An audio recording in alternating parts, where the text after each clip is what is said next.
Happy New Year! That means Happy New You. Okay, kasi pag di tayo nagbago, this will be just another year.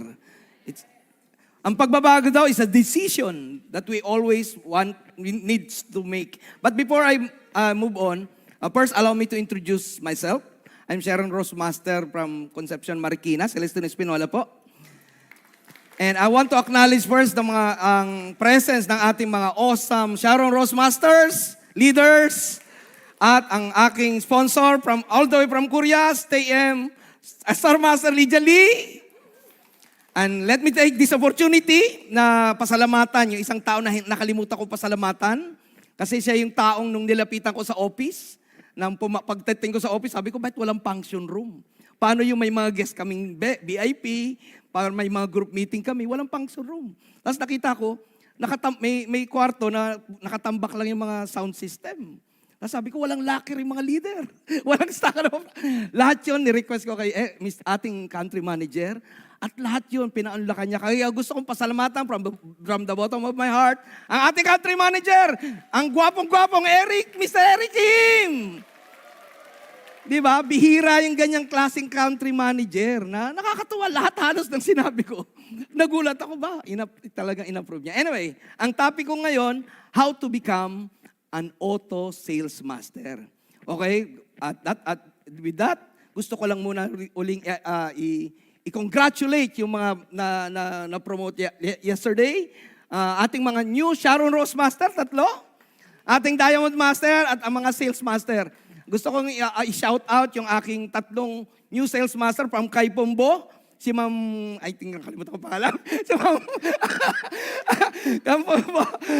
si Ma'am, Adorasyon, Ma'am Adorasyon. At saka sa from Concepcion, Marikina, si Ma'am Maylene Ursula at Pastor Kanchang. Palakpakan naman natin sila. O, diba? Kahit December, nag-challenge sila. Anyway, how to become an auto sales master. But, dapat bago natin malaman maging auto sales master, dapat malaman natin kung bakit kailangan natin maging auto sales master. In fact, bago ka mag-auto, dapat mag-sales master ka muna. Tama ba? Okay, ituturo ko muna bago mag-sales master. Pero, pinaka-importanting dapat malaman ng bawat bagong miyembro ng Atomy is, bakit kailangan mong maging auto sales master? Do you think yan ang pinaka-importanting tanong? Okay. According kay Napoleon Hill, sa libro niyang Think and Grow Rich, the starting point of all achievements is desire. Kalimutan ko yung cue, dapat dito ako. Lahat pala ng bagay, para bago natin ma-achieve, mag-uumpisa muna sa ating kagustuhan. Do you agree? Marami natin narinig sa mga meetings, sa mga trainings, na lahat tayo kailangan maging crazy, mabaliw. Pero maraming first-timer hindi makapag-relate. Do you agree? Paano mababaliw sa negosyong to? In fact, paano ba mababaliw sa isang bagay? Kasi nga, burning desire. Paano ma-burn yung desire ng isang tao? Okay? Napaka-importante pala. We need to first get in touch with our dreams. Ito yung bihirang na pag-uusapan sa bahay, sa opisina, even sa church. Ano ba talaga yung gusto mo, specifically? Kasi kung wala yun, at medyo magulo, para kang pumasok sa restaurant, tinatanong ka ng waiter o waitress, ano pong order nyo? Hindi ko alam, kahit ano. May bibigay ba sa order? It's the same thing with you now. Kung wala kang specific target, how can you even hit a target? Do you agree? O palakpakan nyo daw yan. Nagpumapalakpak. Sabayan nyo. Alam nyo ba yung pagiging giving is a sign? Yung mga taong giver, yan yung taong nag-a-appreciate pag may naririnig na maganda. Kaya ulitin natin. Palakpakan tayo pag maganda. Alam ba sinabi ko? Nawala. Napaka-importante. SP, paano ba get in touch with our dreams? Ito na. Sabi ni Napoleon Hill, the starting point of all achievements is desire. Keeping this in mind, constantly in mind. Weak desires brings weak results. Just a small fire makes a small amount of heat. Do you agree? Yun ang difference ng successful na Atomians at hindi.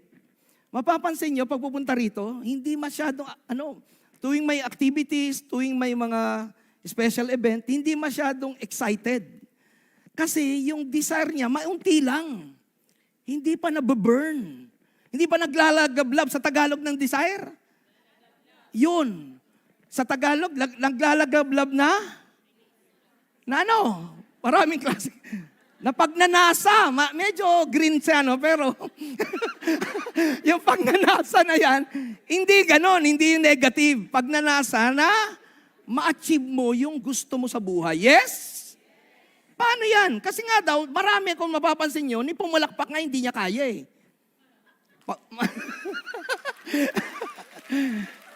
Actually, ito ang totoo. Yung totoong mapagbigay, mas maraming nare-receive. Ang totoong giver, makikita mo sa attitude niya, the way they appreciate yung mga maliliit na bagay sa buhay niya. Yung maliit na bagay lang, katulad niya, yung pagpapalakpak, hindi mo magagawa, you're not a giver. Dalawa lang klase sa tao sa loob ng kwartong to. Are you a giver or a taker? Actually, it will show.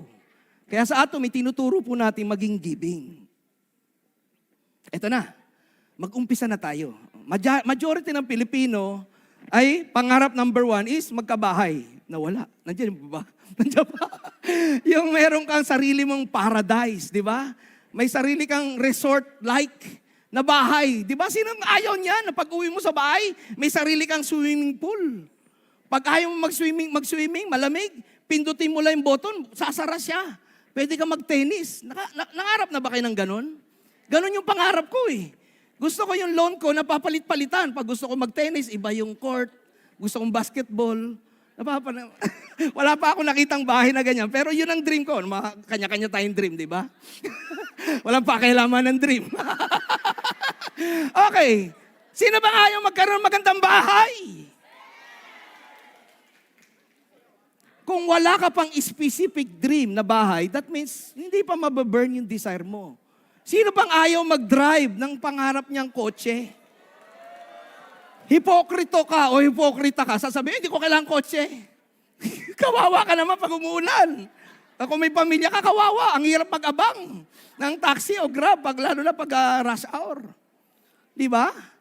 Sino bang ayaw mag-travel? To be honest, isa sa pinaka-ultimate dream ng ordinaryong mamamayan ng tao ng Pilipinas, yung makapunta ka sa mga bagay, sa lugar na hindi mo pa narating, yes?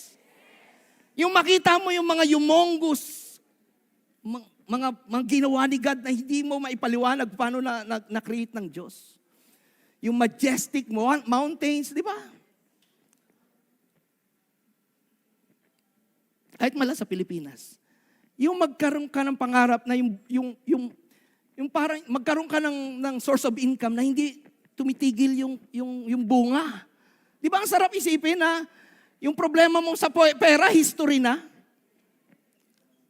Honestly, sino sa inyo, dito sa loob ng kwarto, kung maging honest tayo, sino sa inyo yung wala ng problema sa pera? Ako nagpapasalamat ako sa Diyos, nakalagpas na ako dyan. Sino sa inyo? Be very few. Di ba ang sarap ng feeling na ikaw na yung naghahanap ng tutulungan? Kesa ikaw yung palagi naghahanap ng mauutangan. Di ba? Huwag kayong mangungutang sa akin, please. Pero, guys, paano ma-burn yung desire? Yun ang tanong. Paano? Actually, ito una. Paano ma-imagine yung pagkakaroon ng kotse kung hindi ka marunong mag-drive?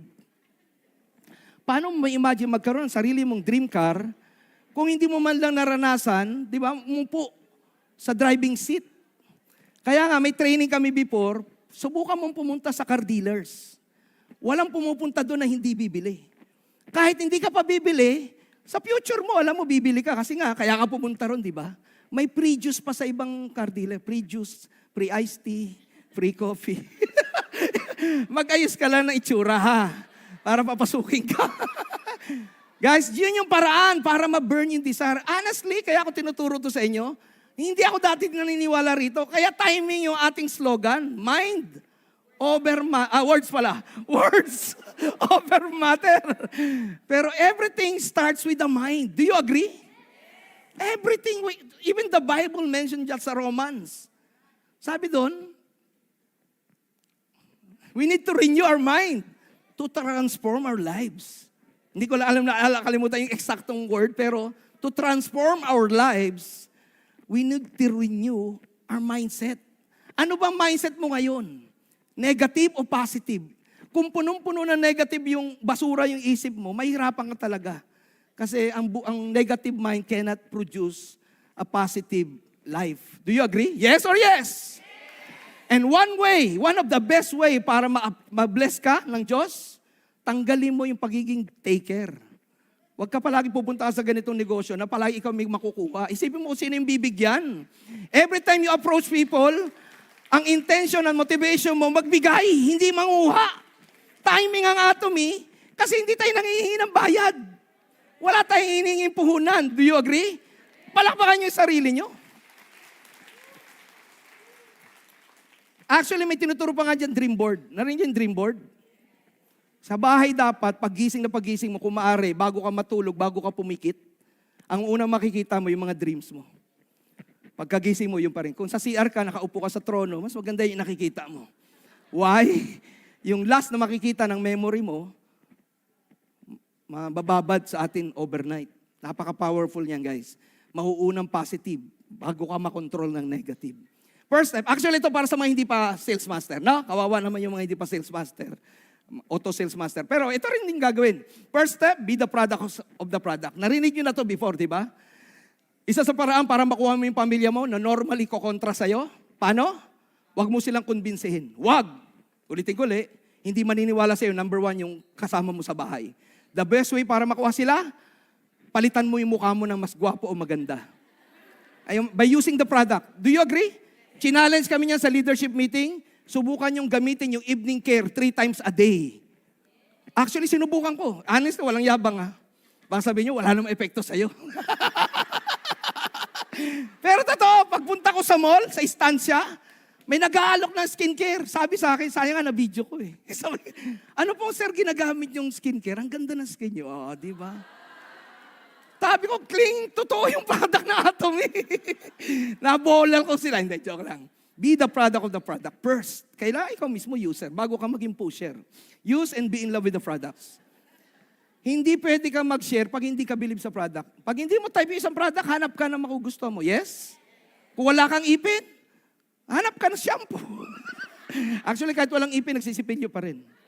Pustiso, di ba? Anyway, kailangan talaga yan. Ikaw muna mismo. Accumulate at least, eto na, yung pagiging sales master. Dapat makaipon ka ng personal points, 700,000. Na-mention niya kanina, di ba? Okay, share the benefits. Simple lang. Natural ang sharing mo once nagamit mo yung produkto. Yes or yes? Isa sa problema ko na nasa Atomy ako, bukod sa sarili ko, actually ako muna, sinusitis. Araw-araw, may sipon ako, naaamoy na ng misis ko, katabi ko sa kama. Yung sinus ko, nabubulok pala yan. May amoy. Tapos yung mga anak ko labas-pasok sa ospital. Alam mo, isa sa pinaka-appreciate ko sa Atomy, lahat yun nawala, yung anak ko hindi na nagbabalik-balik, hindi na namin nakita yung hospital at doktor mo. 8 years na hindi nakita dahil sa Atomy products. That's good enough para maging successful sa Atomy, yes? Kasi real wealth is good health. Okay, yan na. If you find, nasabi ko na to, actually meron tayong tinatawag 8 steps to success. Ibang topic yun, pero kailangan i-apply natin yon. Okay, showing the plan. Pag nagustuhan mo yung business, nagustuhan mo yung product, the best way, pag nagustuhan na ng tao yung product, ang ideal para i-present yung business is dapat in love na sa product. Huwag mo ipilit yung business, especially maraming negative sa ganitong negosyo, di ba? Ang magandang approach, product talaga. Huwag muna business. And let the people know that to change the brand to a more natural, organic-based daily necessities. Look for the minded people. Ito na, na-mention to kanina. Maghanap ka ng mga taong business-minded na gustong gawin yung business. Okay, third.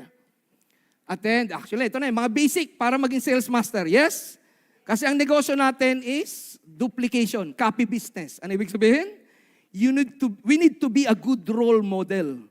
Kasi kung nakikita ka hindi ka committed, hindi ka nag-a-attend ng mga ganitong Success Academy, ODS, hindi ka nagsasacrifice, maduduplicate yung mali. Yes? Kasi naniniwala ako, without sacrifice, there will be no success. Do you agree? If we don't sacrifice for our success or our dreams will become our sacrifice. Whether you like it or not, you need to make some sacrifice. Otherwise, yung mismong pangarap mo magiging sakripisyo. And then, yan na, Success Academy. Pag nagagawa mo, ito yung pinaka-basic. Ulitin ko ulit. SP, paulit-ulit naman yung mga meeting. Honestly, hindi totoo paulit-ulit. Palagi nyo ba ako nakikita? Napansin nyo, iba-iba yung speaker. Iba-iba yung style, di ba? May nakakaantok na style, may nakakagulat. Di ba? May nakakainis. Yeah, hindi lahat maganda, di ba? Pero, ang nakakatuwa, palakpakan nyo rin. Yun yung sacrifice na dapat natin gawin. Kahit hindi mo gusto, kailangan mo umupo at makinig dahil nakikita ka ng mga taong sumusunod sa'yo.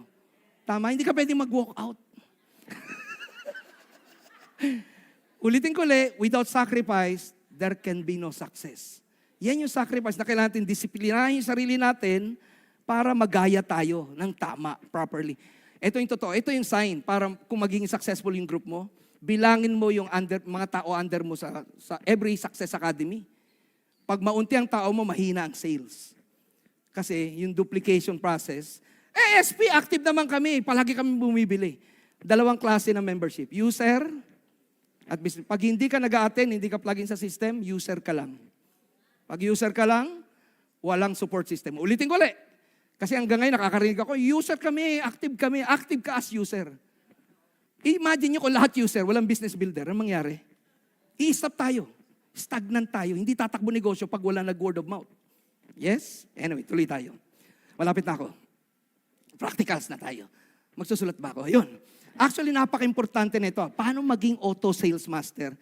Mabilis lang po ako. Napaka-basic nito, pero para sa akin, hindi masyadong nadidiscuss to. Nadidiscuss to ng mga imperial. Sa mga leader. Pero sa mga ordinary member, ito yung practical na dapat nating gawin. Pag nag-member ka ngayon, new member ka, ang unang-unang challenge at least 3 months kung wala kang puhunan. Pag upon joining, magbilag ka ng 3 months, yun dapat ang challenge ng sales mastership mo. Hindi naman siya rules, no? May mga naging sales master, 1 week pa lang sales master na eh. Tama? Meron ako narinig, di ba? Diamond master, 2 months pa lang. Depende yan sa kakayahan mo at impluensya mo. Okay. Magsusulat ako mabilis. Okay. Pagsali mo ng 3 months, ayan, nasabi to kanina. I don't know kung nasabi. Pag gusto mong, nag-sales master ka na. Ngayon, ang next step, dapat maging auto ka. Para maging auto ka, dapat meron kang mga key people. Okay. As your next line leader na magiging, ang good news sa Atomy, nag-create siya ng semi-sales master. Para sa mga hindi nakakaalam, may kalahati ng sales master. Yung semi. Ang mga Pilipino mahilig sa tingi. Napansin niyo yung kultura ng Pilipino? Na hindi kultura ng ibang bansa. Sa Pilipinas ka lang makakita ng tabi-tabi yung tindahan. Kasi ang mga Pilipino gusto tingi-tingi. Kaya ang galing ng design ng Hemuhim. Di ba? Nakasampung box siya na maliliit. Natitingi-tingi natin. Okay. Natatawa kayo. Totoo naman, di ba? Sa ibang bansa, hindi pwede. Sa US, walang ganyan. Kaya iba-ibang kultura, iba-ibang approach. Okay, ito, if this is you, di ba? Meron tayong duration na 1 to 15 every month and 16 end of the month. 15 days, no? Ang goal natin, in 15 days, mag 2.5 ka left and right, right? 2.5 left and right. Para maging sales master. Pero as auto sales master, para ma-maintain mo yung sales mastership bonus, kailangan na may maintain mo rin yan every 15 days. Yes? Mahirap yan sa umpisa. Para kang pinakain ng buong baka. Nasubukan niya sa yung, paparusahan kita, kainin mo yung maghapon niya, yung buong baka. Bakit kayo natatawa? Maraming tao, pag nakita sales mastership, sige, magcha-challenge ako. Challenge na, Diyos ko, laki na 2.5 million, hindi ko yan kaya. Kasi hindi chinachap-chap. Sabi nga ng aking sponsor, good, nakalimutan ko yung Korean. Basta may sila, sa Korea, utay-utay. Okay, nasa na ba ako? Tuloy tayo muna. Set a date. Ito na yung challenge. Specific date. Ulitin ko lang, hindi to quota, kaya nga challenge. Hindi lahat ng tao magte-take ng challenge. Business mo to. Diba? You are the CEO, the owner of your own business. Kung ayaw mo, wag. Hindi ka kasali. Magsarili ka. Hindi nga, totoo. Business mo yan. Kung gusto mo sarilinin, yun lang, maririnig mo, this is a team business. We need to be a good team player. Tama? Hindi natin ito kaya mag-isa. Anyway, nasaan ako? Set a group. For example, timing ngayon, January, di ba? January, February, March. Kunyari, hindi mo kaya yan kaagad. Kunyari na to, sa mga majority ng tao na hindi kaya. Gusto mo mag-challenge ng 16 to 30 o ng March. No? Ngayon pa lang, nagpe-prepare ka na, ano yung kailangan mo para mag-sales master? Or mag-auto. Mag-auto. Kasi ang problema, marami tayo naging sales master. Wala na. After sales master, hirap na maka-take off. Mag-auto ka man lang. Paano ka mag-auto? Okay. Okay. Maghanap ka ng key leaders mo. At least, katulad mo, ikaw muna. At least mag 300,000 PPB ka every 15 days. Mag-set ka ng goal sa sarili mo na every 15 days, meron akong pinaiikot na 300,000 PB. Sa peso, approximately mga 30,000 pesos. Naalala ko to, sinuggest ko to kay Ma'am Celeste, ng Diamond Master ng Kaipombo. Yung una kami na mag-meet, sabi ko, Ma'am, walang mabibilan mga tao rito, mag-invest ka ng product inventory.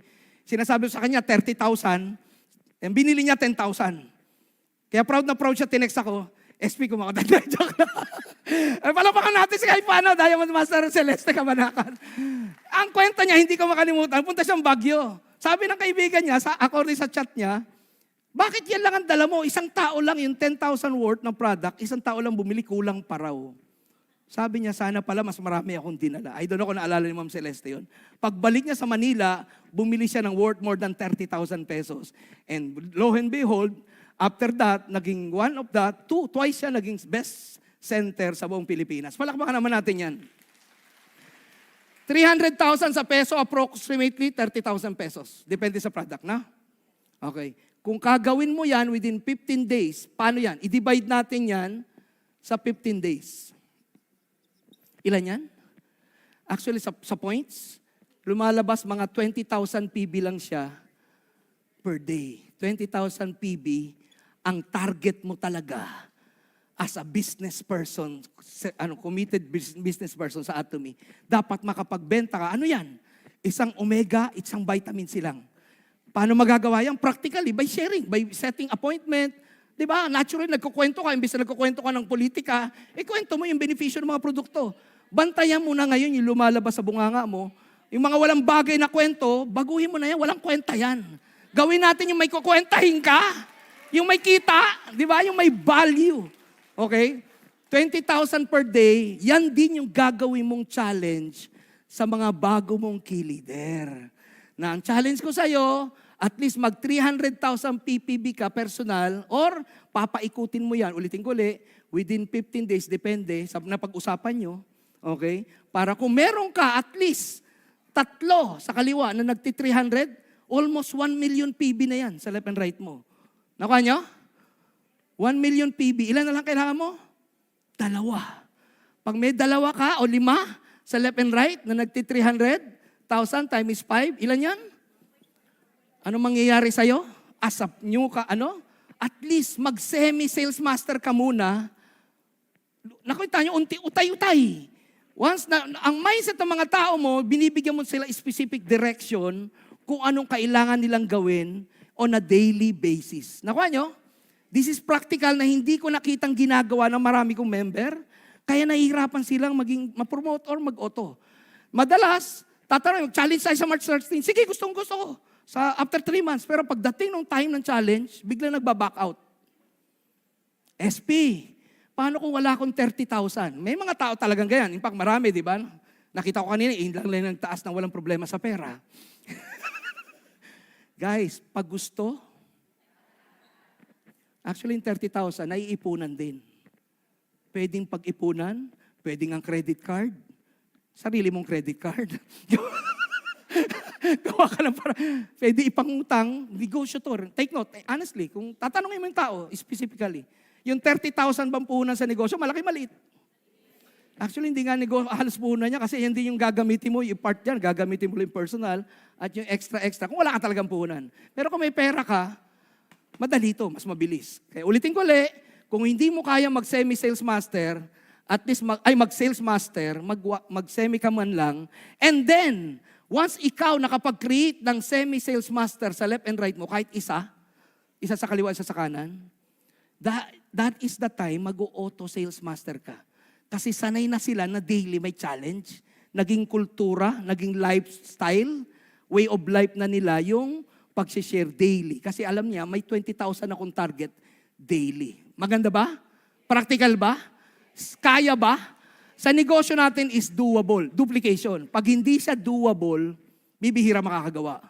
Pero kung simple siya, practical, 20,000 lang to a day, partner. Every week, mag-meet tayo. Kung na-hit mo, kung hindi mo na-hit, alamin natin kung ano yung problema, solusyonan natin. Palagi tayong solution-oriented. Kaya naman hindi mo namimit yung 20,000 a day, baka nanonood ka telenovela. Mas mahalaga sa iyo yung mga Netflix, di ba? Kaya baguhin natin. Kung gusto natin mabago yung resulta, ang dapat natin baguhin, yung ginagawa natin. Di ba? If we really want to change our life, the first thing we need to change is ourselves. Di ba? If we want things to get better, first we must get better. Baguhin natin. Katulad ko, ang issue ko talaga, disiplina. Minsan madalas, napupuyat ako sa kaka-computer. Doon ko nakita yung sarili ko, sabi ko, hindi haba buhay ko pag kulang ako sa tulog. At saka pag palagi kong stress. Kaya ang stress pala, kasama na sa buhay natin, may mga paraan para maiwasan yan. Unang-una, proper sleep, meditation is one, and being thankful. Number one is, being grateful sa lahat ng meron ka. Do you agree? Pag palagi kang depressed, palagi may problema, naramdaman mo, parang masikip palagi pakiramdam mo. Kuha ka ng papel at ballpen, sulat mo lahat ng lista mo, number 1, 2, 3. Bilangin mo yung mga bagay na dapat mong pasalamatan. And unti-unti mawawala yung nararamdaman mong masama. Okay, be a team player, be humble. Huwag tayo magmalaki sa ating sponsor. Kasi why?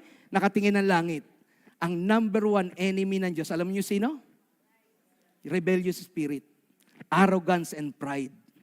Yan yung akala ng mga tao, mahirap makita yung pride.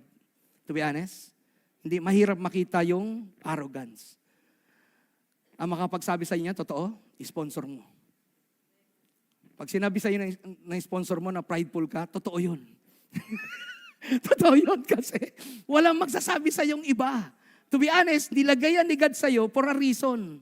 Siya talaga yung makakapag-guide sa'yo, hindi lang sa financial, sa health, sa tamang direksyon sa buhay. Kung tama yung sponsor. Anyway, I hope may natutunan kayo.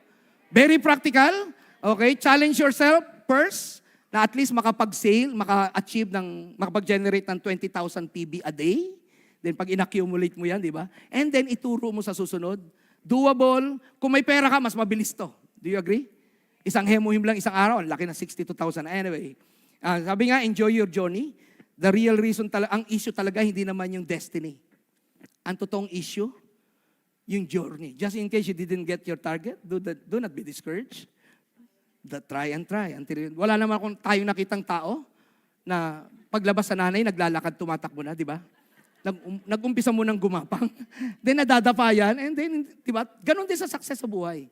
Normal tayong misa magpe-fail, pero guys, doon tayo natututo. Yes? Sabi nga ni Michael Jordan, I'm not afraid to fail. Dito pala yun. Tuloy natin. Remember, that is not what you get, what you become, but what you become as a person in the process. Challenge is not meant to destroy you, but to strengthen you as a person. Do you agree? Palapakan naman natin yan. Guys, ulitin ko it's not the destiny. It's what you become. Kung ano yung dapat mong baguhin, kung kailangan mo mag-humble, baka kailangan mo talaga kasi ayaw na ayaw ng Diyos yung mga taong proud, masyadong mayabang. God opposes the proud, di ba? Grabe ang atomy. Talagang design siya ni God. But give grace to the humble. Oh, sabi ni Michael Jordan, obstacle don't stop you.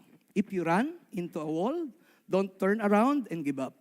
Figure out how to climb it, go through it, work around it. Nakita nyo? Kaya yung, halos lahat naman kami.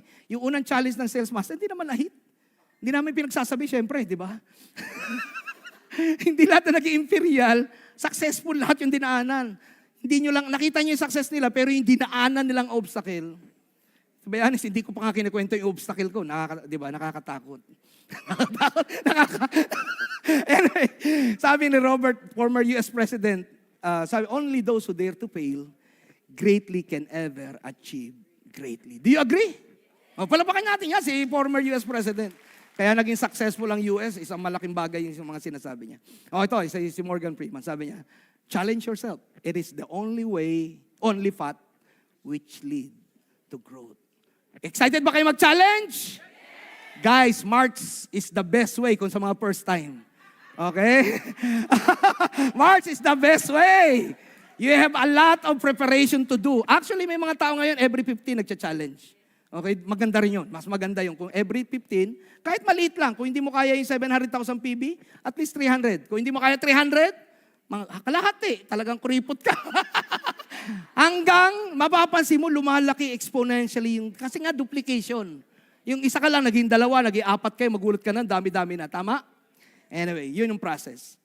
All our dreams can come true if we have the courage to pursue them. Alam niyo yung story ng Walt Disney? Oh, bibihira nakakaalam. Dati siyang reporter yata sa isang publication, tinerminate siya ng boss niya. Kasi matanda na raw siya, wala na siya maiambag. Sa pag-alis niya, nagtayo siya ng Walt Disney Fantasyland na sumikat sa buong mundo. Guys, it doesn't matter kung anong sitwasyon mo ngayon. What matters kung anong decision mo sa future mo. Do you agree? Last and finally, 6 seconds. Colossians 3:23. Ano man ang gawin natin ito ng buong katapatan na parang sa Panginoon tayo naglilingkod at hindi sa tao. Kung lahat ng gagawin natin para kay God, love never fails. Marami pong salamat. Sharon Ross Master po, Celestine Espinola.